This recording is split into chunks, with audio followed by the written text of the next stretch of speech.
नमस्कार दोस्तों, delta academy में एक बार फिर आपका स्वागत है। और आज की जो चर्चा का विषय है वह यह है कि हम यूपीएससी के जो प्रीवियस पेपर हैं उनको सॉल्व करके किस तरीके से अपनी नॉलेज को इन्हेंस कर सकते हैं। और साथ ही साथ हम यह भी जानने की कोशिश करेंगे कि यूपीएससी का जो पूछने का तरीका है वो कौन कौन से टॉपिकों को उठाती है और उनके पीछे क्या रिलीवेंस हो सकता है। वो अगर हम लोग पता कर पाएँ या उसके बारे में थोड़ा सा आइडिया रखें तो हमें पढ़ने का जो तरीका होता है वह बहुत हद तक समझ में आना शुरू होगा। तो दोस्तों, हम आज कुछ क्वेश्चनों पर चर्चा करेंगे। मैं एक दो क्वेश्चन सॉल्व करके दिखाऊंगा आप लोगों को और आगे के जो क्वेश्चन हैं उनके आंसर बता करके इस प्रकार की जो सीरीज है वो आने वाली जो क्लासें रहेंगी उसमें स्टार्ट करेंगे। तो आज का जो ये वीडियो क्लास है हमारा उसे शुरू करते हैं। दोस्तों, जो पहला टॉपिक है वह है इसमें जो क्वेश्चन आया है, lichen which are capable of initiating ecological succession even on a bare rock are actually a symbiotic association of. तो अगर आप लोग पढ़ेंगे तो यहाँ पर दो वर्ड बहुत मोस्ट इम्पोर्टेंट दिखाई देते हैं। पहला सक्सेशन, जिसे हम हिंदी में अनुक्रम कहते हैं, और दूसरा सिम्बायोटिक। सिम्बायोटिक सहजीवी हिंदी में कहते हैं और जो सक्सेशन है उसे अनुक्रम कहते हैं। दोस्तों, इकोलॉजी में कोई भी जो जीव है या कोई प्लांट है उसका जो विकास क्रम है और साथ ही साथ जो संवर्धन है उसके बढ़ने का जो तरीका है वो अलग अलग क्रम में आता है और उन सभी क्रमों को हम अनुक्रम के रूप में जानते हैं, सक्सेशन के रूप में जानते हैं। साथ ही साथ इसमें एक सिम्बायोटिक वर्ड्स है। सिम्बायोटिक का मतलब है साथ साथ रहना या सहजीवी, साहचर्य, एसोसिएशन। सिम्बायोटिक एसोसिएशन, साथ साथ रहने का जो एसोसिएशन है वो सिम्बायोटिक एसोसिएशन कहलाता है। अब हम क्वेश्चन को अगर ये वर्ड समझ पाते, पहले से इसके बारे में पता होता, तो हमें ये पता लग पाता कि जो क्वेश्चन पूछा है वो क्या है। अगर हम सक्सेशन और सिम्बायोटिक एसोसिएशन को नहीं समझ पाते तो शायद ये क्वेश्चन ही समझ में नहीं आएगा, चाहे वो हिंदी मीडियम के स्टूडेंट हो या फिर इंग्लिश मीडियम के हों।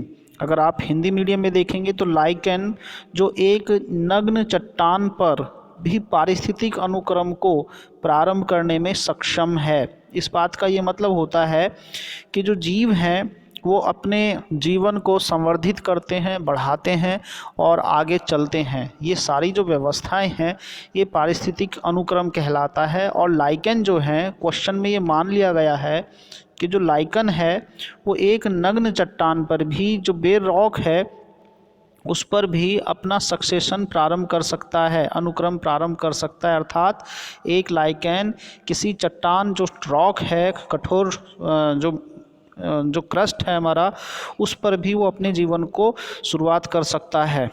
अब कह रहे हैं आगे कि वास्तव में किनके सहजीवी साहचर्य हैं। तो ये जो लाइकन हैं जो इतने टफ जीवन को जी सकते हैं वो किसके साथ रहते हैं।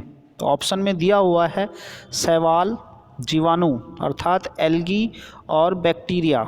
साथ ही साथ शैवाल और कवक, जीवाणु कवक, कवक और मॉस।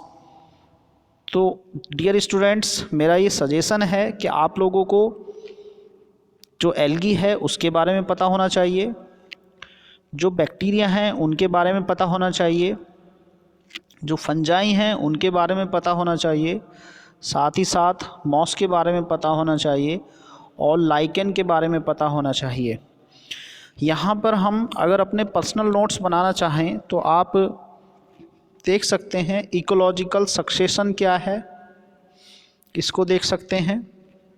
साथ ही साथ लाइकेन, बैक्टीरिया, एल्गी, फंजाई और मॉसेस। मॉसेस मतलब काई।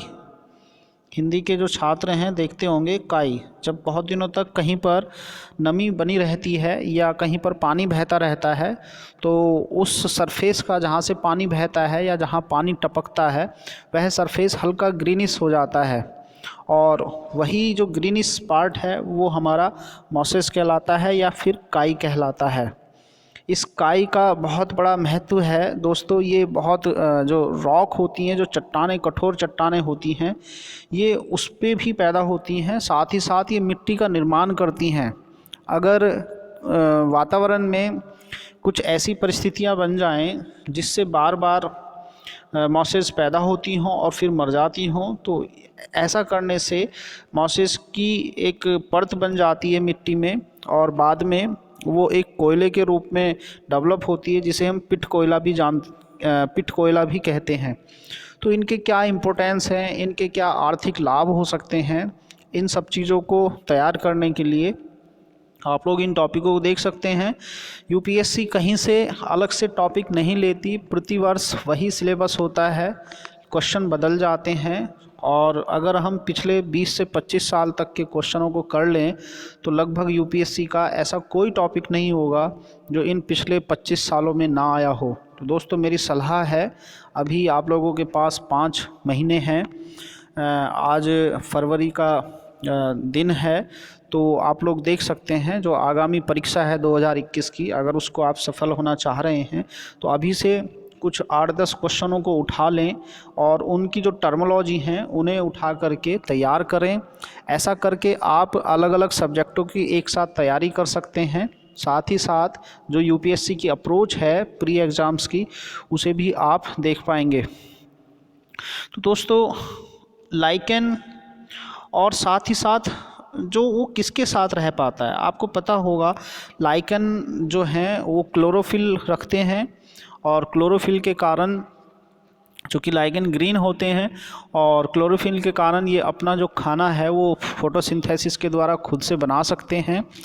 लेकिन इसके साथ प्रॉब्लम है कि जो मिनरल्स हैं वो कहाँ से लाए, जो न्यूट्रिएंट्स हैं वो कहाँ से लाए। तो ऐसी व्यवस्था एक बैक्टीरिया है, फंजाई है। फंजाई के साथ में, कवक के साथ में ये समस्या होती है कि वह यह नहीं देख पाता है कि उसे खाना कैसे बनाना है। वो ऑटोट्रॉफ्ट्स नहीं होता, वो अपना खाना स्वयं नहीं बना सकता है, इसलिए वो किसी ऐसी चीज़ पर रहता है जो खाना बनाने के लिए तैयार हो। तो ये लाइकेन होता है और लाइकेन के द्वारा वो अपना जीवन चलाता है। इसलिए इसका जो आंसर है वो एल्गी एंड फंजाई है, ये साथ साथ दोनों रह सकते हैं। आप डी वाला ऑप्शन भी रख सकते थे, क्योंकि मॉसेस भी जो हैं वो रॉक पर पैदा होती हैं, लेकिन चूंकि इसमें ऑप्शन लाइकेन के साथ में एक सहजीविता थी तो ये इसके साथ नहीं बनती है, बल्कि जो शैवाल हैं हमारे ग्रीन एल्गी और जो फंजाई हैं उनके साथ लाइकेन का जो सिम्बायोटिक एसोसिएशन है वो डेवलप हो पाता है। आगे क्वेश्चन इसमें कुछ डिटेल्स से मैंने लिखा था कि लाइकेन शैवाल और निश्चित कवक के बीच सहजीवी संबंध का एक उदाहरण है। वे अपने स्वयं के भोजन का उत्पादन करने में सक्षम हैं। क्यों? क्योंकि उसमें जो लाइकेन है इनके अंदर ग्रीन शैवाल पाए जाते हैं। तो इस ग्रीन जो ग्रीनिश होती है, जिसे हम क्लोरोफिल के रूप में जानते हैं, तो इस कारण से ये अपना खाना खुद से बना लेती है। इसी को हम सहजीवी संबंध या सिम्बायोटिक एसोसिएशन के रूप में जानते हैं। कवक, जो कि कवक से जुड़ा है, वह हरा या नीला हरा शैवाल है। लाइकेन एकल जीव नहीं है, ये एक साथ नहीं रह सकता है। यह एक कवक और शैवाल या साइनोबैक्टीरिया इस अर्थ पर जो सबसे पहले जीव हैं उनमें से एक है, जिसने पहली बार फोटोसिंथेसिस की शुरुआत की होगी, के बीच एक सहजीवी संबंध या संघ बनाता है, एसोसिएशन बनाता है। ठीक है, आप इसे देख सकते हैं। तो दोस्तों इस तरीके से आप तैयारी करेंगे तो बहुत तेज़ी से तैयारी होगी। आगे अगला टॉपिक देखते हैं हम लोग। ये शैवाल के बारे में आप अलग से पढ़ेंगे और थोड़ा बहुत अगर देखना चाहे तो देख सकते हैं कि भूमंडल पर पाए जाने वाले जो शैवाल हैं, पौधों का विभाजन 2 भागों में किया जाता है, एक फूल वाले और एक बीज नहीं उत्पन्न करने वाले क्रिप्टोगैम्स हैं। जिनके फूल तथा बीज नहीं होते हैं उन्हें क्रिप्टोगैम्स पौधे कहा जाता है, और जो फूल, फल और बीज उत्पन्न करते हैं वो फैंड्रोगैम्स कहलाते हैं। इस प्रकार से जो पौधे हैं वो 2 रूपों में पाए जाते हैं, क्रिप्टोगैम्स और फैंड्रोगैम्स। शैवाल का वर्गीकरण क्रिप्टोगैम्स के थैलाफाइटा वर्ग में किया जाता है। तो शैवाल का ना तो कोई फूल होता है ना बीज होता है, इसलिए क्रिप्टोगैम्स हुआ। और ये पौधे निम्न श्रेणी के होते हैं। निम्न श्रेणी का मतलब इसमें इनकी जो मेटाबॉलिज्म एक्टिविटी है वो बहुत ज़्यादा टफ नहीं होती हैं, इनके बहुत सारे ऑर्गन नहीं होते हैं, सिंपल से जीव हैं, तो इसलिए इसे हम निम्न श्रेणी के जीव कह रहे हैं। और लेकिन इसमें क्लोरोफिल पाया जाता है, पर्याप्त मात्रा में पाया जाता है, इस कारण से ये अलग अलग हरे रंग के होते हैं। कुछ शैवाल ऐसे भी होते हैं जिनका रंग लाल रंग या भूरा अथवा नीला होता है। आप इसे तैयार करेंगे। अधिकांश शैवाल पानी में, तालाब जो होते हैं रुके हुए, या समुद्र जलाशय, इन सब में पाए जाते हैं। शैवाल पादपों में तनों पर, ये जो पेड़ होते हैं उस पर भी उग जाते हैं, पत्थर की शिलाओं पर उग सकते हैं, हरी परत के रूप में उगा करते हैं। कुछ नीले हरे वर्ण के शैवाल जो टॉयलेट हैं, हमारी बाथरूम्स हैं, वहाँ पर हो सकती हैं, नदियाँ हो सकती हैं, तालाब हो सकते हैं, इन सब चीज़ों पर उग सकते हैं। तो दोस्तों इस तरीके से आप लोग इसके कुछ नोट्स तैयार करेंगे। आगे देखते हैं अगला क्वेश्चन क्या है। ये इंडियन पॉलिटी से संबंधित है, कॉन्स्टिट्यूशन का क्वेश्चन है। तो आप लोग देख रहे होंगे कि निम्नलिखित में से कौन सी एक सबसे बड़ी संसदीय समिति है। तो आप लोगों ने संसदीय समिति पढ़नी होगी, जिसने पढ़ लिया होगा अच्छी बात है, और जो नहीं अभी तक पढ़ पाया वो पढ़ ले, क्योंकि इससे क्वेश्चन बनते हैं। बहुत मोस्ट इम्पोर्टेंट पार्ट है। आप लोगों को पता होगा कि संसद के पास बहुत से काम होते हैं, और जो संसद के सदस्य हैं उनके लिए एक विशेष योग्यता का अभाव होता है, साथ ही साथ बहुत से काम होते हैं। इस कारण से भी वो जो समय से काम होना चाहिए नहीं कर पाते हैं। कई बार संसद सदस्यों को विधायिका के लिए बैठना होता है, कई बार वो एग्जीक्यूटिव्स में काम करते हैं। इस रूप में उनकी सहायता के लिए कुछ होना चाहिए। तो संसद के कार्यों को अलग अलग रूप में बांटा जाता है, और उन कार्यों को करने के लिए संसद की समितियां बनाई जाती हैं, ताकि संसद का कार्य सरलता से चलाया जा सके। इस प्रकार से संसद के अंदर दो प्रकार की समितियां होती हैं, एक स्थायी होती है और एक अस्थायी प्रकार की होती हैं। स्थायी समितियों में जो फाइनेंस कमेटी है हमारी, जिन्हें हम वित्त समितियां कहते हैं, वित्त समितियां के अंतर्गत लोक लेखा समिति, प्राक्कलन समिति और सरकारी उपक्रम समिति, ये तीनों आती हैं। और साथ ही साथ विभागीय कुछ अलग अलग डिपार्टमेंटल समिति होती हैं, जिनकी संख्या 24 है। इसी के साथ में परीक्षण एवं नियंत्रण के लिए गठित समितियां होती हैं। जांच के लिए समय समय पर समितियां गठित की जाती हैं। सदन के जो रोज़ के कार्य होते हैं उनसे संबंधित जो समितियां हैं वो गठित की जाती हैं। इस रूप में संसद के बहुत सी जो स्थायी समितियां हैं वो बनाई जाती हैं। साथ ही साथ तदर्थ समितियां जो एडहॉक कमेटीज़ होती हैं वो भी कार्य करती हैं। एडहॉक कमेटीज़ किसी विशेष उद्देश्य के लिए बनाई जाती हैं, और जैसे ही वो स्पेशल पर्पज़ सॉल्व होता है तो उन समितियों का कार्यकाल समाप्त हो जाता है। तो दोस्तों स्थायी समितियां बहुत मोस्ट इम्पोर्टेंट हैं। तीनों समितियां आप याद रखेंगे। इसमें पूछा है निम्नलिखित में से कौन सी सबसे बड़ी समिति है, तो हम इसमें सदस्यों की संख्या की बात कर रहे हैं। अगर लोक लेखा समिति की बात करते हैं तो 15 सदस्य जो हैं लोक लेखा समिति में, वो लोकसभा से आते हैं, जबकि 7 सदस्य राज्यसभा से आते हैं। और प्रतिवर्ष संसद तथा इसके सदस्यों में ये समान अनुपातिक प्रतिनिधित्व के सिद्धांत पर इनको चुना जाता है, और इनकी ऑडिटिंग जो है वो सीएजी के द्वारा की जाती है। इसी तरीके से प्राक्कलन समिति होती है दोस्तों। प्राक्कलन समिति में सदस्य संख्या 1956 में इसकी सदस्य संख्या जो थी वो 25 थी, बाद में इसे बढ़ाकर 30 कर दिया गया था, 30। और 30 के 30 सदस्य जो होते हैं वो प्राक्कलन समिति में लोकसभा से होते हैं। ये लोकसभा के जो सदस्य होते हैं 30 के 30 उसी से लिए जाते हैं, केवल लोकसभा से। तो ये सबसे बड़ी समिति 30 सदस्य, इसमें 22 सदस्य। और अगर हम सरकारी उपक्रम समिति की बात करते हैं तो वर्तमान में इसमें भी 22 सदस्य होते हैं। तो दोस्तों इस आधार पर हम जो प्राक्कलन समिति है, जो कमेटी ऑफ एस्टीमेट है, ये सबसे बड़ी समिति होती है, और इस तरीके से क्वेश्चन सॉल्व होता है। दोस्तों इसी रूप में आप मैं अभी भी बात कर रहा था कि आप प्रीवियस जब क्वेश्चन सॉल्व करेंगे तो ये जो ऑप्शन हैं ये आपके स्टडी के टॉपिक हैं, आप इन्हीं को ध्यान में रखकर अपनी तैयारी करें। और साथ साथ जो नोट्स हैं उनको भी बनाते चलें, ये क्योंकि यही जो तैयारी है हमारी उसमें काम आने वाले हैं। तो आगे चलते हैं। अगला जो प्रश्न है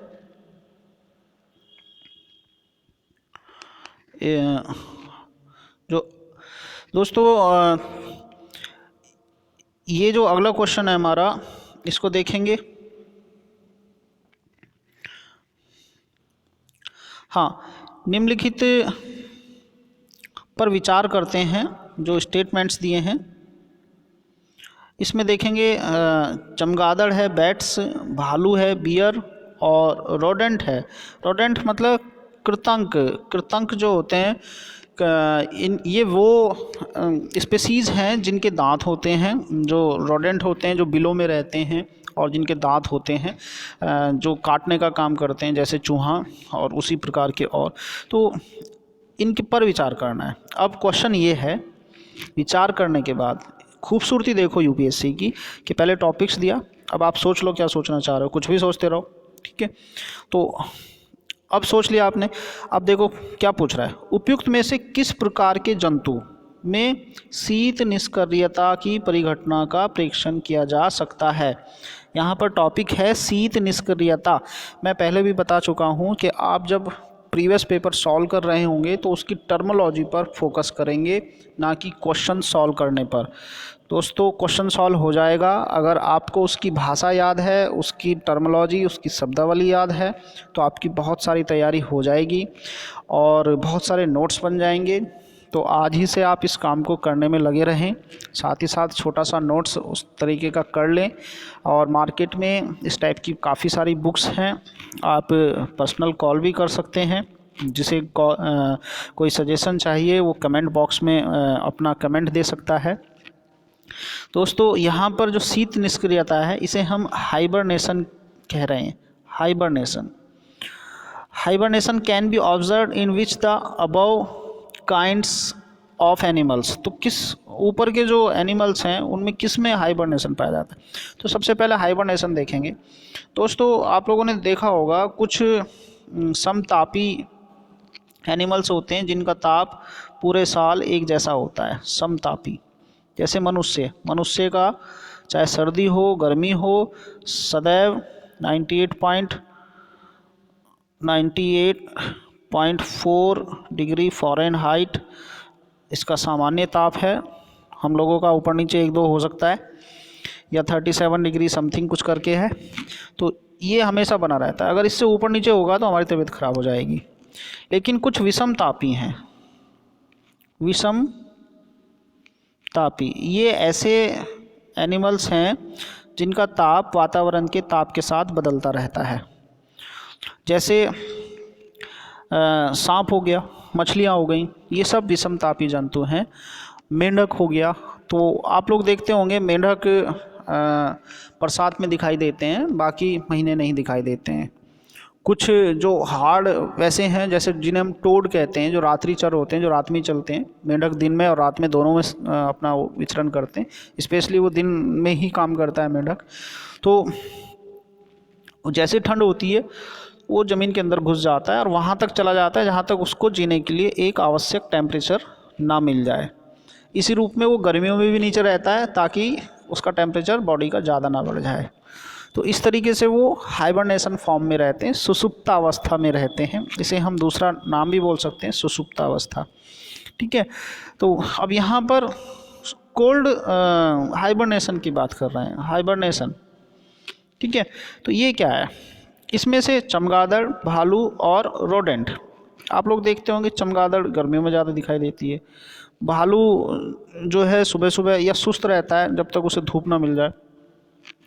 इसी तरीके से रोडेंट हैं, रोडेंट जो बिलों में रहते हैं वो भी बाहर निकल के अपना धूप सेकते हैं। तो इस तरीके से हम लोग बात कर रहे हैं, तो इन तीनों को हम आधार बनाकर कह सकते हैं कि तीनों जो हैं ये हाइबरनेशन वाले एलिमेंट्स हैं। तो इस तरीके का अगर मुझे हाइबरनेशन नहीं पता होगा तो मैं इस क्वेश्चन को सॉल्व नहीं कर सकता हूँ। तो क्वेश्चन को सॉल्व करने के लिए हमें टर्मोलॉजी पर ज़रूर जाना पड़ेगा।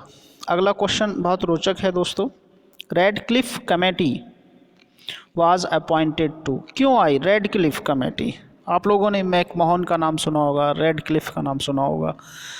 मैकमोहन रेखा ये एक इंटरनेशनल बाउंड्री लाइन है जो चाइना और भारत को अलग करती है। मैकमोहन नाम के एक व्यक्ति रहे हैं जिनके द्वारा ये काम किया गया है। अक्सर लड़ाई का मुद्दा है चाइना और भारत के बीच। चाइना मैकमोहन को नहीं मानता है क्योंकि वो ये कहता है कि मैकमोहन आए और एक मैप पर उन्होंने अपने पेन से वो घुमा दिया और बाउंड्री बन गई। तो दोस्तों अलग अलग कारण हो सकते हैं। भारत जो है चूँकि एक अधीनस्थ देश था उस समय पर, और जो अंग्रेज़ों ने किया हम उसी को मानते हैं। तो दोस्तों इसी तरीके का एक नाम सुना है रेडक्लिफ। तो रेडक्लिफ भारत और पाकिस्तान के बीच की जो इंटरनेशनल बाउंड्री बनाई गई थी वो रेडक्लिफ नाम के, सर रेडक्लिफ करके एक व्यक्ति थे, उनके द्वारा बनाई गई। और उन्हीं से संबंधित ये क्वेश्चन है, क्या है? भारत में अल्पसंख्यकों की समस्या को सुलझाने के लिए स्वतंत्रता विधेयक को कार्य रूप में परिणत करने के लिए। तो यहाँ पर ये क्वेश्चन है, मोस्ट इम्पोर्टेंट क्वेश्चन है। आप इस क्वेश्चन के साथ साथ इस क्वेश्चन को भी तैयार करें कि भारत में अल्पसंख्यकों की समस्या क्या है। दूसरा, स्वतंत्र विधेयक, ये क्या है? स्वतंत्र विधेयक को कार्य रूप में परिणत करने के लिए give effect to independence bill. ये इंडिपेंडेंस बिल कब आया? 1947 का। उसमें कौन कौन सी बातें रखी गई हैं, आप इसे तैयार करेंगे। साथ में अगला देखते हैं, भारत और पाकिस्तान के बीच सीमाओं को निर्धारित करने के लिए। तो अभी हम लोग ऊपर डिस्कस कर रहे थे, इसका आंसर यही है, delimit the boundaries between the India and Pakistan.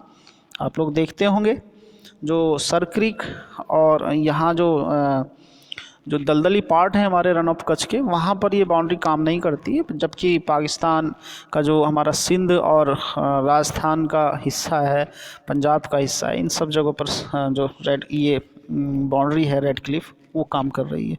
आगे देखते हैं, inquire to the riots in East Bengal. तो ईस्ट बंगाल की जो पूर्वी बंगाल थे उसमें दंगे करने की जांच, तो ये बिल्कुल बेकार है। तो हमारा जो आंसर है वो है भारत और पाकिस्तान के बीच सीमाओं को निर्धारण करना। अगर मैं रेडक्लिफ के बारे में नहीं जानता तो इस क्वेश्चन को समझ ही नहीं पाऊंगा। तो दोस्तों इस टाइप के क्वेश्चन करने के लिए आप लोग थोड़ी सी मेहनत करें, क्योंकि यूपीएससी के जो क्वेश्चन होते हैं वो बहुत डिटेल में पूछे जाते हैं और आप उसे अच्छे से याद करेंगे तभी हो सकता है। देखते हैं अगला क्वेश्चन। कई घरेलू उत्पादों जैसे गद्दे और फर्नीचर की गद्दियों में ब्रोमीन युक्त ज्वाला मंदकों का उपयोग किया जाता है। ब्रोमिनेटेड फ्लेम रिटार्डेंट, आपने रिटार्डेशन पढ़ा होगा, एक्सेलरेशन पढ़ा होगा, रिटार्डेशन पढ़ा होगा। यहाँ पर फ्लेम रिटार्डेंट नाम लिया गया है, जिसे हम हिंदी में कह रहे हैं ज्वाला मंदक। ज्वाला मंदक वे पदार्थ होंगे जो ज्वाला को कम करता हो, यानी कि फ्लेम को कम करता हो। और यहाँ पर वर्ड यूज़ किया गया, brominated flame retardants are used in many households products like mattresses and upholstery. Why is there some concern about their use? अब समस्या है, अगर हम इनका प्रयोग कर रहे हैं तो क्या है? तो ब्रोमीन युक्त ज्वाला रिटार्डेंट, इसमें ब्रोमीन है, तो ब्रोमीन का क्या नुकसान होगा, इस पर चर्चा है। ब्रोमीन जो है वो हेलोजन ग्रुप का एलिमेंट्स है, और हेलो का मतलब यहाँ पर समुद्र होता है और जन का मतलब होता है कंपाउंड।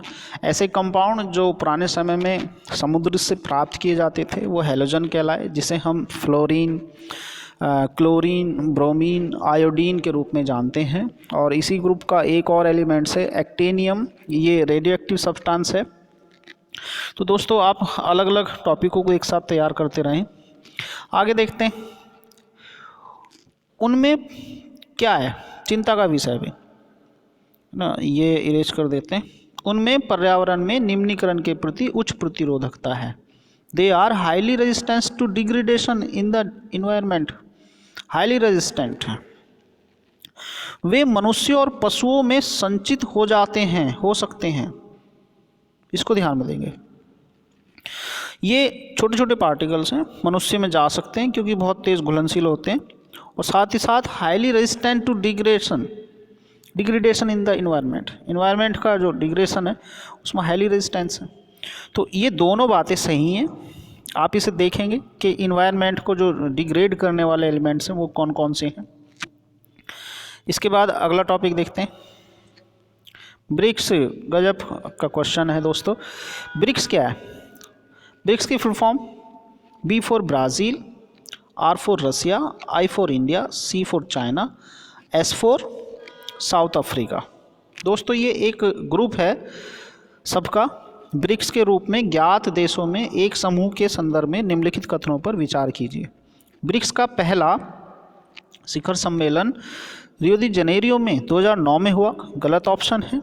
दक्षिण अफ्रीका ब्रिक्स समूह में अंत में जोड़ा गया, तो नाम से पता लग रहा है ये है। तो ब्रिक्स समूह, आप ब्रिक्स के बारे में तैयार करें। अंतर्राष्ट्रीय संगठन से संबंधित बहुत से क्वेश्चन पूछे जा रहे हैं। आप यूएनओ के साथ साथ उसके जो विंग्स हैं, जो अलग अलग उसके साथ सहयोगी संगठन हैं, उनको तैयार करेंगे और फिर क्लासिफाइड करके आप तैयार कर सकते हैं कि कौन कौन से मॉनेटरी से संबंधित हैं, कौन कौन से हमारे स्ट्रेटजिक हैं और कौन कौन से जो ट्रेड है, कॉमर्स है, उनसे संबंधित हैं, और कौन कौन से हमारे जो आर्मी से रिलेटेड या कुछ इस टाइप के जो संगठन है वो कौन कौन से, इस टाइप से क्लासिफिकेशन करके आप इस क्वेश्चन कर सकते हैं। तो अगर इस आंसर को देखते हैं तो दोस्तों ये बी वाला ऑप्शन आता है, क्योंकि ब्रिक्स सम्मेलन कब आया इसे देख लेंगे। आगे देखते हैं, वेटलैंड मोस्ट इम्पोर्टेंट टॉपिक है। वेटलैंड्स इंटरनेशनल नामक संरक्षण संगठन, आप लोगों को पता होगा रामसर एक अभिसमय कन्वेंशन है, इसके हस्ताक्षर देश हैं। इससे संबंधित एक क्वेश्चन पूछा गया है। वेटलैंड्स इंटरनेशनल नामक संरक्षण संगठन के संदर्भ में निम्नलिखित में से कौन सा कथन सही है? यह रामसर अभिसय के हस्ताक्षरकर्ता देशों द्वारा बनाया गया एक अंतः सरकारी संगठन है। यह ज्ञान के विकास और संग्रह के लिए तथा व्यवहारिक अनुभवों का बेहतर नीतियों हेतु पक्ष समर्थन करने के लिए क्षेत्र स्तर पर कार्य करता है। It works at the field level to develop and mobilize knowledge and use the practical experience to advocate the better policies related to the wetlands। तो डियर स्टूडेंट्स, दोनों ऑप्शन जो हैं इसमें सही हैं। इस रूप में सी आंसर इसका सही होगा। वेटलैंड्स जो हैं ऐसे पार्ट होते हैं जहां पर लंबे समय से पानी इकट्ठा हुआ हो और उसका पानी का जो तल होता है वो कुछ मीटर तक होना चाहिए, साथ ही साथ उसका एक अपना इकोलॉजी होना चाहिए। तो भारत में इस टाइप के बहुत सारे वेटलैंड्स हैं। अभी इस समय पर इनकी संख्या 42 हो गई है और आप 42 के 42 याद करेंगे। रामसर कन्वेंशन आया। रामसर जो है ये ईरान का एक शहर है जहाँ पर पहली बार वेटलैंड प्रोटेक्शन से संबंधित कन्वेंशन बुलाई गई, एक कॉन्फ्रेंस बुलाई गई और उसी में रामसर कन्वेंशन को अपनाने वाले देश ने ये एक वेटलैंड इंटरनेशनल नामक संरक्षण संगठन बनाया।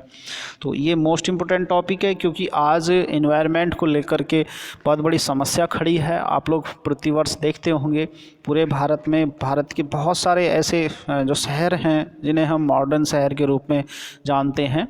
हंसी आती है मॉडर्न शहर कहते हुए, क्योंकि जहाँ सांस लेने की व्यवस्था ना हो और जहाँ चलने की व्यवस्था ठीक ना हो, जहाँ कूड़े का निस्तारण सही ना हो, वो मॉडर्न शहर कैसे? दोस्तों हम सब ने ये समस्या उत्पन्न की है और सभी को इसका निजात करना चाहिए। और जो सरकार के द्वारा उठाए गए कदम हैं उसमें हमें बढ़ चढ़ कर के हिस्सा लेना चाहिए, तभी मेरे ख्याल से इस टाइप की जो समस्याएं हैं वो ख़त्म होंगी। और आज चूँकि शासन प्रशासन मनुष्य की जो क्रियाकलाप हैं वो बहुत एक्टिव हैं, बहुत बड़ी बड़ी मशीनें हैं, आज जहाँ चाहे वो बहुत तेज़ी से परिवर्तन कर सकता है। इन सब चीज़ों के पीछे पर्यावरण नुकसान तेज़ी से बढ़ा है। अगर कोई भी पॉलिसी बनती है, कहीं हमें डैम बनाना है, कहीं रोड बनानी है, कहीं कुछ, तो बहुत सारा जो एटमॉस्फेयर हैज़ार्ड है वो डेवलप करते हैं, जो इन्वायरमेंट हैज़ार्ड है उसे डेवलप करते हैं। उसकी भरपाई कैसे की जाए? तो जितनी भी पॉलिसीज़ बनेंगी वर्तमान में वो सब इन्वायरमेंट को ध्यान में रखकर बनेंगी, इकोलॉजी को ध्यान में रखकर बनेंगी। इसीलिए यूपीएससी लगातार साल दर साल इससे संबंधित क्वेश्चनों को बढ़ाती जा रही है। तो दोस्तों ये बहुत मोस्ट इम्पोर्टेंट है कि आप इन्वायरमेंट पर अपनी एक अच्छी पकड़ डेवलप करें, और अगर आपको सफलता सुनिश्चित करनी है तो ये वाला टॉपिक मोस्ट इम्पोर्टेंट हो जाता है। साथ ही साथ आप लोग देखते होंगे यूपीएससी में जब से फॉरेस्ट ऑफिसर वाला जो एग्ज़ाम बनाया गया है, साथ प्री कंबाइन किया गया है, इस वजह से भी इस टॉपिक की इम्पोर्टेंस प्री के लिए बहुत मोस्ट इम्पोर्टेंट है। आगे देखते हैं दोस्तों,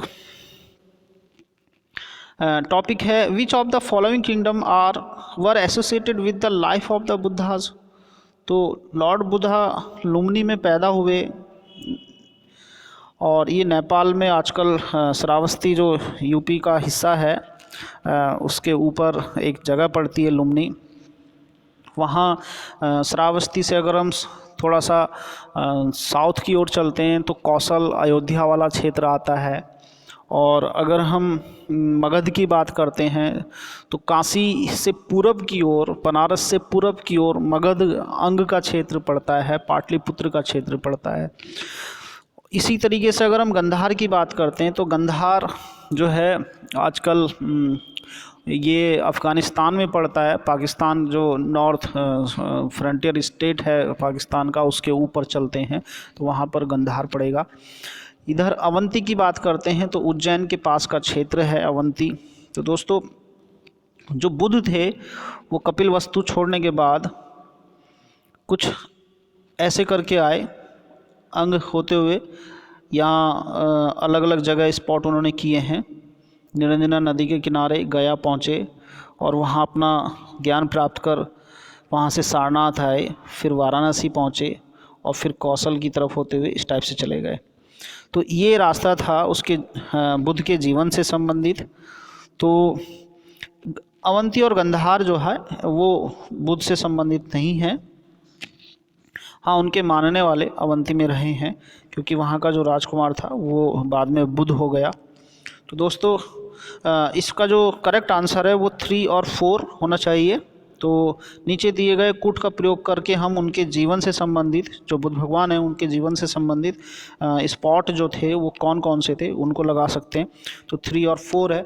बुद्ध से संबंधित प्रतिवर्ष कोई ना कोई क्वेश्चन पूछा जाता है, अशोक एम्पायर से या मौर्य साम्राज्य से, क्योंकि वो बुद्ध को प्रेरित करने वाले एक बड़े एम्पायर के रूप में आए हैं।